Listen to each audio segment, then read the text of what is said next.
Home మేకర్ని. ఇక్కడ చాలామంది ladies ఉన్నారు. కానీ ఏంటి అని అంటే ఇంత పెద్ద బిజినెస్ మేము చేయగలుగుతామా లేదా అని చెప్పేసి చాలామందికి డౌట్ ఉంటుంది. కానీ నేను కూడా మీలాంటి పర్సన్నే. కానీ స్టార్టింగ్లో ఏంటి అని అంటే ఇంత పెద్ద ఆపర్చునిటీ అనేది నాకైతే తెలీదు.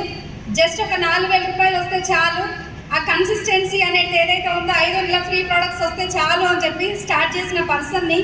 కానీ ఈరోజు చూస్తే ఏంటి అని అంటే నా లైఫ్లో లేదంటూ ఏది లేకుండా వెస్టీజ్ నుంచి అన్నీ సాధించుకోగలిగిన. ఒక్కసారి గట్టిగా అప్లాస్ అండి వెస్టీజ్కి. Thank you Vestige and winning team. నిజంగా బిజినెస్ అనేది చాలా సింపుల్ బిజినెస్ అండి. చాలామందికి అర్థం కాదు. ఇక్కడ చేయాల్సింది ఏం లేదు. ఒక 2 సంవత్సరాలు ఇప్పటిదాకా సార్ వాళ్ళు మేడం వాళ్ళు చెప్పారు కదా, వాళ్ళు చెప్పింది ఫాలో అయితే చాలు. ఇంకా ఆ 10 కోర్స్ చెప్పు ఇప్పటిదాకా మనకు మా దీపక్ పటేల్ సార్ కూడా చాలా క్లియర్గా చాలా ఎక్స్ప్లెయిన్ చేసిరు. కానీ ఒక 5 రూపాయలు ఒక బనానా కొనియడానికి వాళ్ళ పాపకి డబ్బు లేని పరిస్థితి నుంచి ఒక 50 లక్షల అప్పు తీర్చుకుని వెస్టీజ్లోకి వచ్చి 50 లక్షల అప్పుని తీర్చుకుని మన ముందు నిల్చున్నారు. మంచి కార్ తీసుకొని, బెంచ్ కార్ తీసుకొని లక్షల్లో ఇన్కమ్ తీసుకుంటూ. మరి అంత సింపుల్ పర్సన్ కూడా సక్సెస్ అయినారు అని అంటే మరి మనం కూడా అవ్వచ్చా లేదా అండి? Yes or no? హాస్టల్లో ఉండి అన్ని ప్రాబ్లమ్స్ ఫేస్ చేసిరు కదా. ఈరోజు నేను చెప్తున్నాను కదా, చాలా సింపుల్ బ్యాక్గ్రౌండ్ నాది కూడా.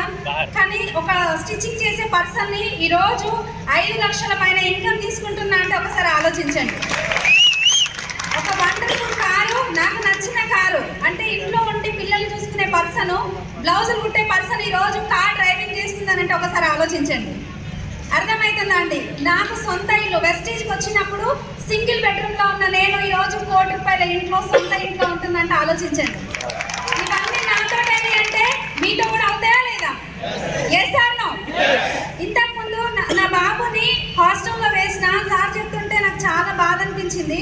అంటే హాస్టల్లో ఉన్న బాబుని తీసుకొని వచ్చి ఇప్పుడు వచ్చి మంచి స్కూల్లో, ఇంటర్నేషనల్ స్కూల్స్లో చదివిస్తున్నా నా పిల్లల్ని అని అంటే ఈ అవకాశం మీ అందరికి కూడా ఉందా లేదా?